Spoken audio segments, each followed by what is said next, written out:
What's happening, guys? It's been a while since I last gave you guys an update on all of our cars up here in Ohio. In fact, it's been over 2 years since I last did a video on these cars. So what has happened in between then and now? Well, we've got new cars, and in fact, all of the cars that were featured in that update video from 2 years ago, all of those are gone now. We have traded all of those cars in for something new, with one exception, which I'll explain later on in this video. So here's all the new cars. Now, of course, you guys have seen this car a couple times before. That is my mom's Mercedes GLS 450. However, those two cars over there, I have never featured on this channel until now.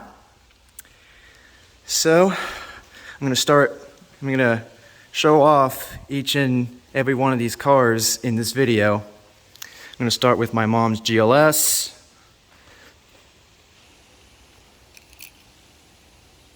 Here's the key. All right, I'm gonna hop on in.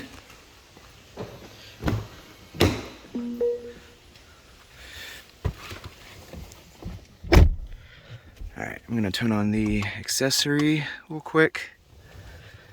I'm gonna roll down the windows.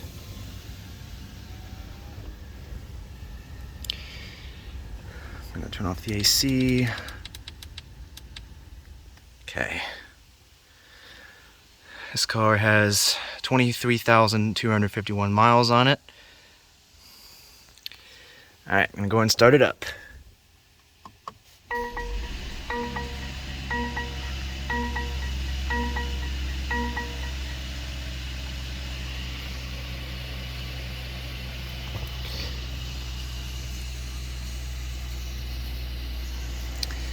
So, show you guys some features of this car real quick. So you got, Bluetooth, navigation, radio, media. You can change the mode. Car info, car settings, Mercedes Me and apps.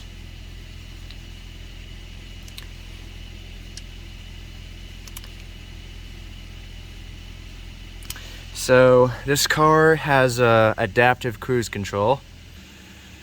It also has a camera in the front, and of course the rear view camera, as well as like a overhead camera, I think, on like the top of the car. You got a panoramic sunroof.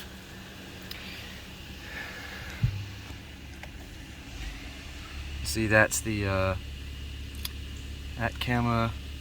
You got the rear view camera. That's the front view camera. There's actually another camera, like on top of the grill, that sometimes I see come on there.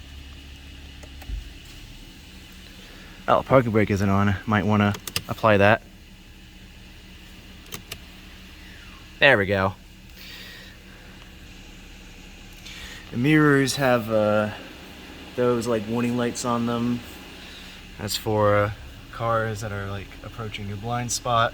It will beep if a car is coming into your blind spot when your turn signal's on. Another quirk about this car is that when you put it on adaptive cruise control, if the speed limit changes, the car will actually adjust the speed like automatically for you. At least that's for if it goes down. I'm not entirely sure about it going up, but like if you're going, let's say you're going 77 and a 70 and it goes down to 60 miles an hour, it'll automatically slow down to 60 miles per hour exact. I will say, me and my mom and my dad and all of us that drive this, we're not too fond of it like slowing down to exactly the speed limit. I mean, I think it's a good idea, although I think it'd probably be better if it instead of slowing down to exactly the speed limit, it slowed down to, you know, the difference of the speed limit change. So like, you know, use my example again, you're going 77 and 70 and the speed limit changes to 60, it will slow you down by 10 miles per hour, so you're going 67 instead of 60. I'm now going to flip on the headlights and the hazards. Give you guys a quick walk around the vehicle.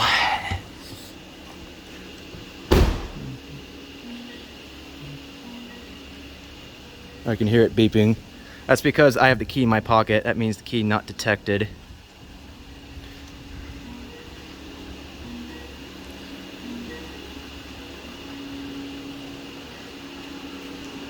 Here's the front.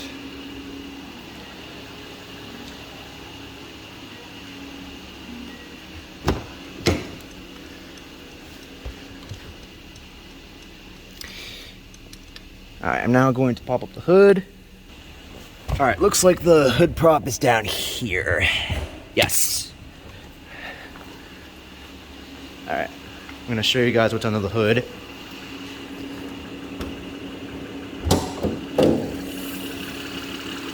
So it's got a 3-liter 6-cylinder, twin turbo or bi-turbo. Yeah. I'm now going to shut off the engine, although I'm going to keep the hood latch open for now.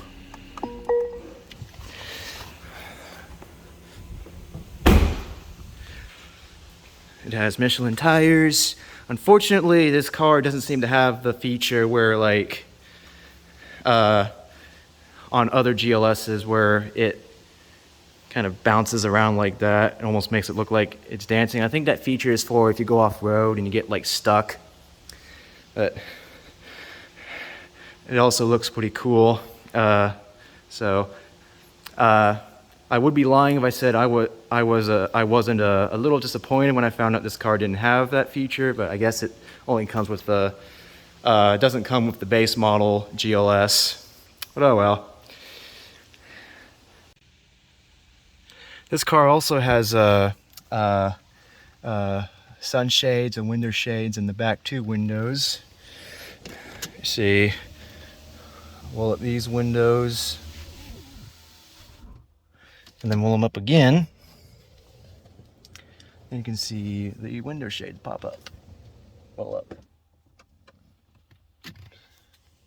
One more thing, so I explained this in my corresponding episode from January, but my mom got this in March of last year.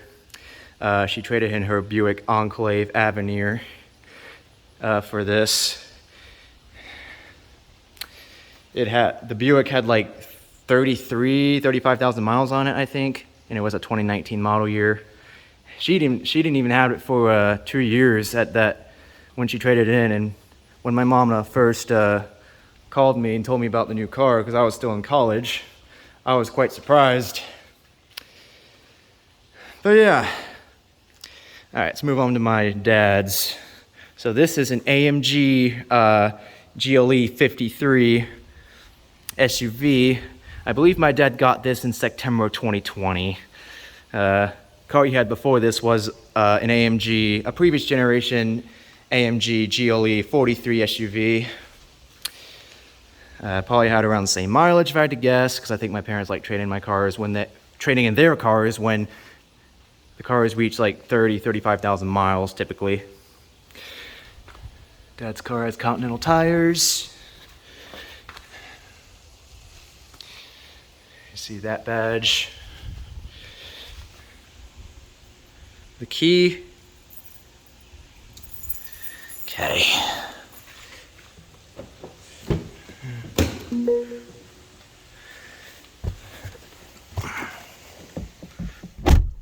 All right, once again, I'm going to turn on the accessory first. Roll the windows down.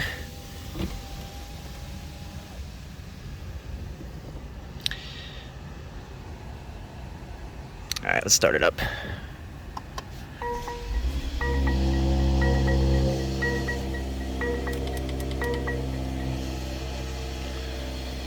Figured I'd turn off the AC for a second there. Alright, let's see if I can get the mileage of this.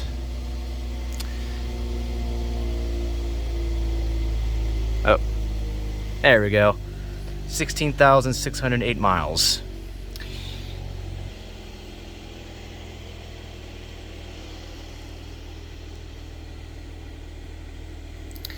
Also got a panoramic sunroof. It's got similar feature to my mom's Mercedes. This one might have a little more features, if anything, since it's an AMG. One feature that this car does have that the GLS doesn't is that, if you can see that right there, it actually shows you your speed. So it's a digital speedometer, like projected onto the windshield. So that's actually really cool. So that helps you obviously keep your eyes more focused on the road, so you don't have to move your eyes down here to see your speed. Also got these this cool blue tint, these like blue lights.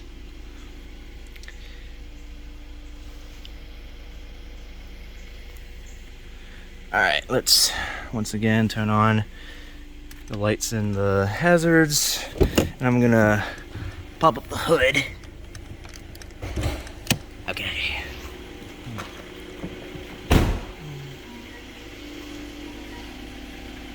Oh, you know what? I'm gonna leave this open. That way that isn't beeping all the time, constantly while I'm walking around here.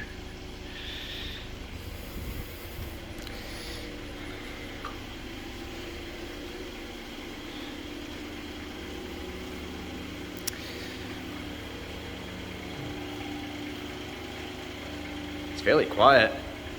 Probably quieter than his old car. Alright, open this up.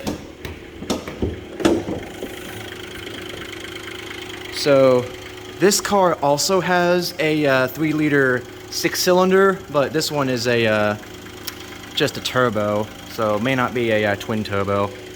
And it also has a higher horsepower. I think it's like 420-something horsepower, whereas that's like 369 horsepower. Torque is also a little higher as well. All right.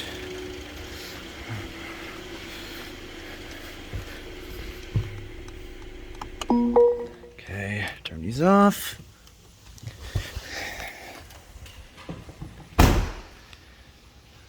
Once again, I'm going to leave that open.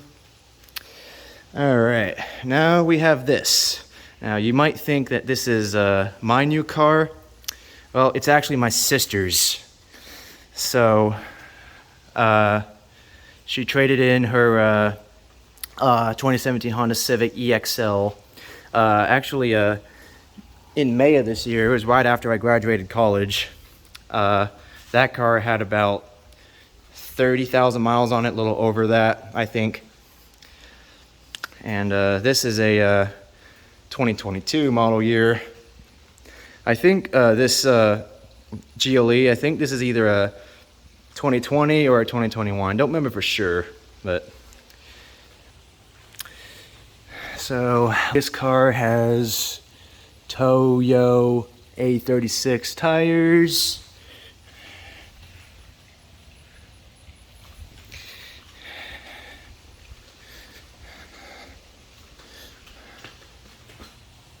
Key.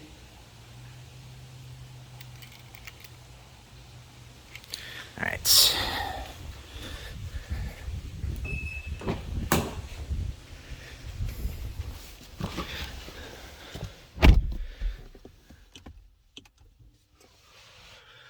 All right. Wall these down.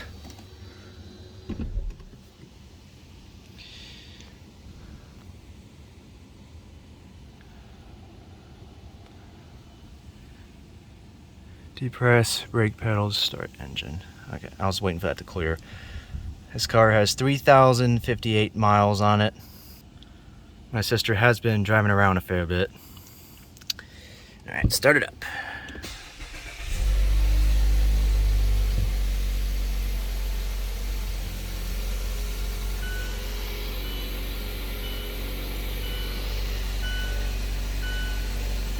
I wonder why the seatbelt warning sound delayed a little bit. That's interesting. There's a sunroof. Yeah, see if I can show you guys the features of this. It might be I might have to so I just remember that this actually doesn't have a touchscreen, so I have to control it like this. Do source list. It's got Android Auto and Apple CarPlay, and the two Mercedes do as well, of course. Click the home button. See, navigation, all that stuff. This car also has adaptive cruise control, along with road departure mitigation. Okay, turn these on, and headlights, and prop up the hood. There we go. Alright, see if this beeps at all when I shut it. Yeah. Okay, but it does. Key not detected. Okay.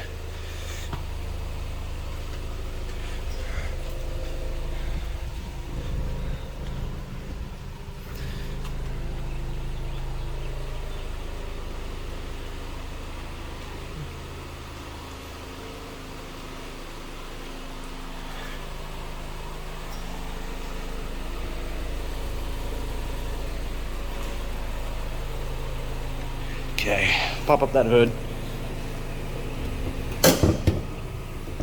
There we go. All right, so this has a 2.5 liter four-cylinder. I believe it's, when I looked up the horsepower, Google said it was in between 187 and 227, I believe.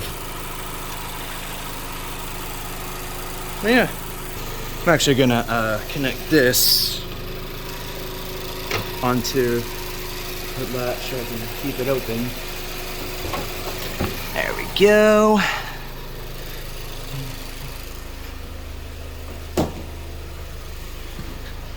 Okay.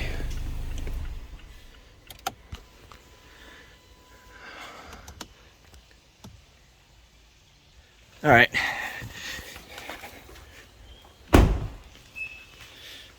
Okay.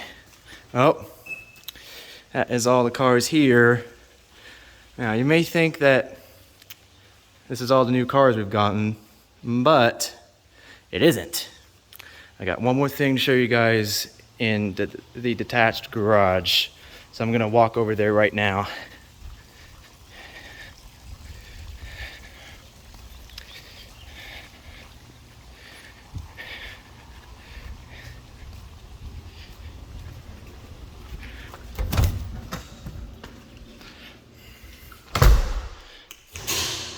And behold, that right there is my brand new car. I actually just got this on Friday, so it was only 2 days ago. It is a brand new 2022 Hyundai Elantra Hybrid Limited.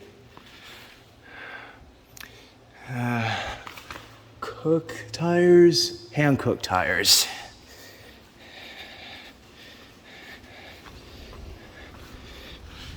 Yep, you can see it's got a temporary license plate.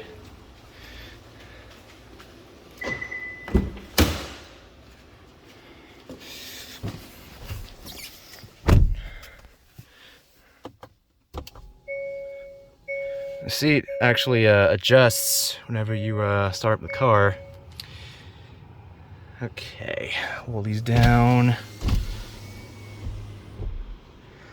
And then shut off the AC. Get firm. All right, let's start it up.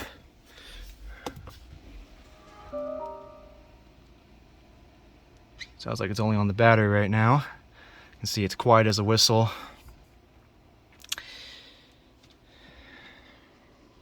sunroof. Oh, there's the engine.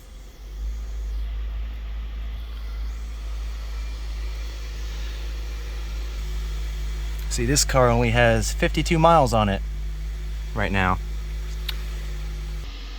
And scroll through here.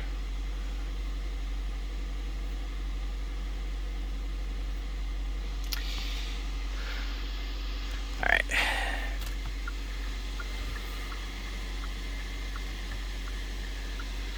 Okay. I'm gonna pop up the hood as well.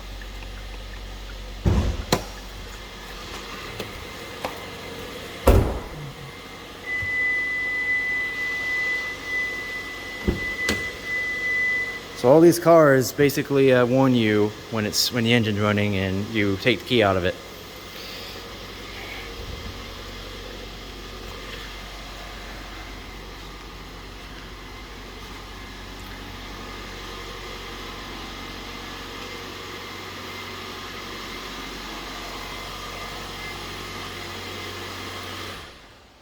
Yep, the engine shut off. Now it's back on solely the battery. All right, let's open this up. I'll show you guys what's under the hood. There we go. All right, so the engine under the hood here is a 1.6 liter four-cylinder, 104 or 106 horsepower, I think. That's probably the battery there. Yeah. All right, shut that.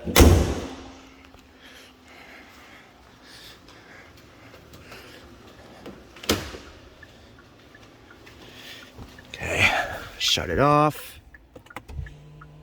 See, the seat is adjusting again, going back. Put this on auto. There we go.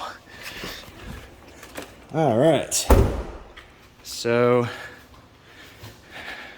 now that I've showcased you guys all the cars, I'm gonna tell you guys the reason why, more specifically why I traded in my Civic and why my sister traded in her Civic.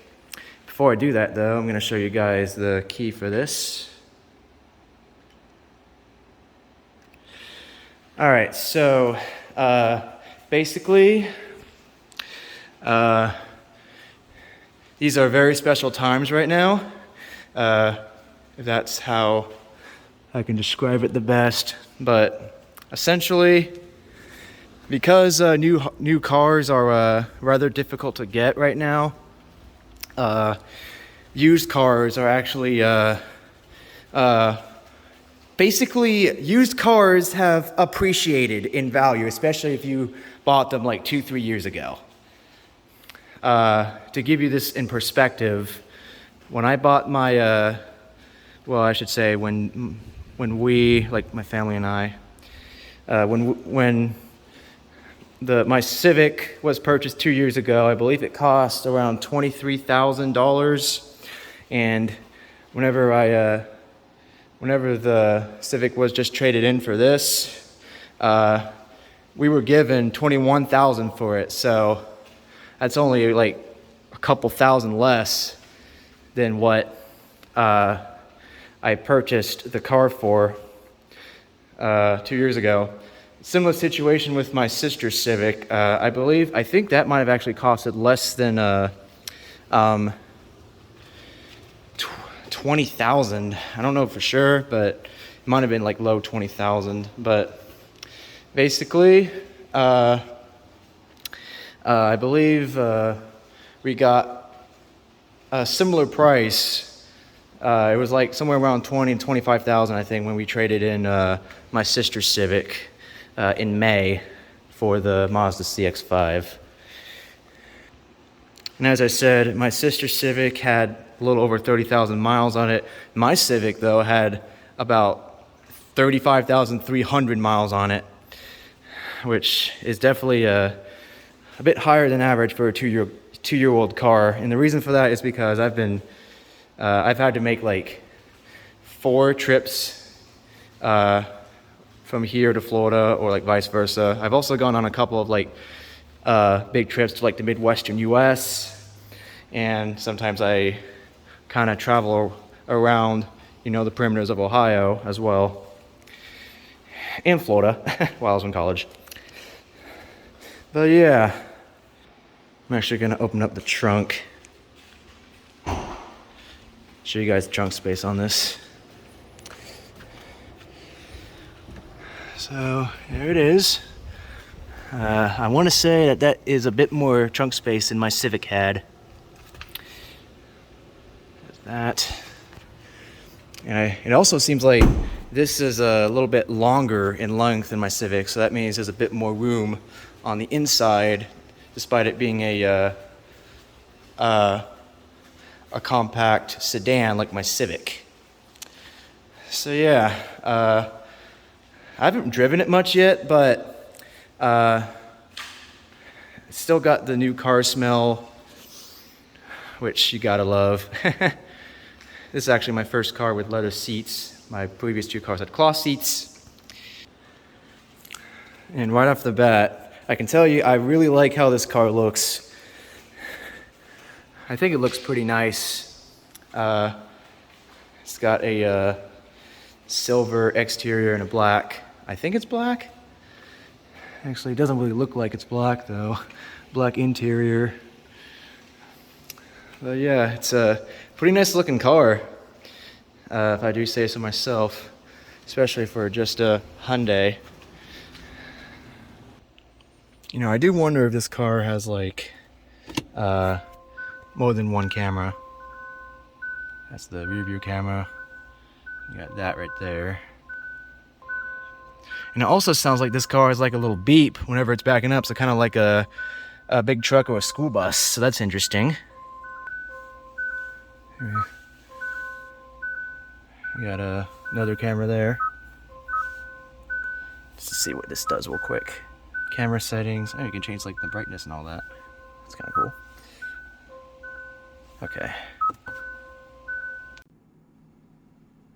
Also, something I forgot to mention is that the reason why I got a hybrid is because with how expensive gas is these days, it being over $4 a gallon, at least where I live, I wanted to get a basically I wanted to get a new car that had a maximum fuel efficiency.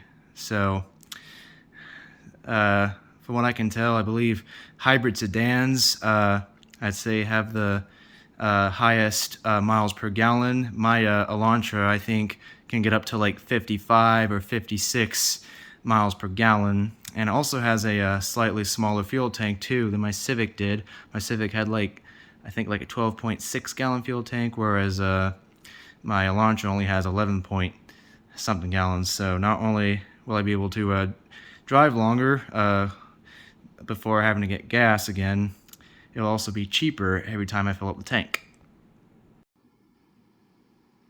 And as for the car we got rid of but didn't replace, the Mercedes E400 Cabriolet, we did replace that with a 2016 Maserati Gran Turismo convertible. So we traded in the E400 for the Maserati. That was in either March or April of last year, if I remember correctly. It wasn't too far apart from when my mom got her GLS. So we got a used Maserati Gran Turismo convertible from 2016. I want to say it had less than 10,000 miles on it when we got it. Possibly even less than 5,000, although I don't remember that for sure. The E400 probably had less than 5,000 miles on it when we traded it in. Again, I don't remember that for sure. I also don't remember what we got for the E400 and how much the Maserati was, because that was last year, and the way things are now hadn't quite gotten up to this point quite yet then. So used cars may not have appreciated that much just yet.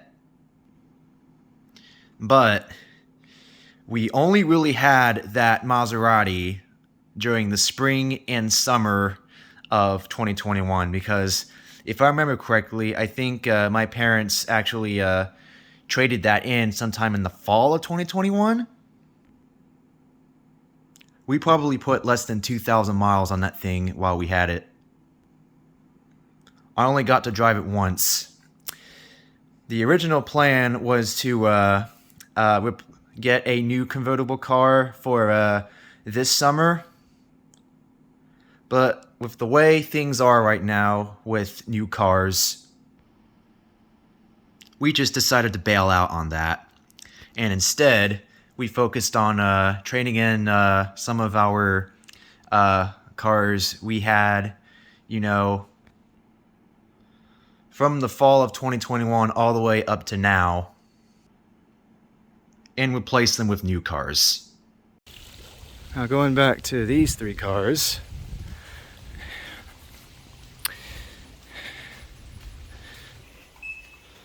Alright, give you guys a quick look at all three of these cars with their hood latches open, and then I'm going to shut them.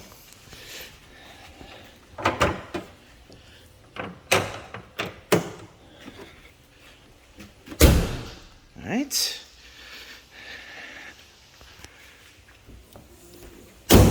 Okay.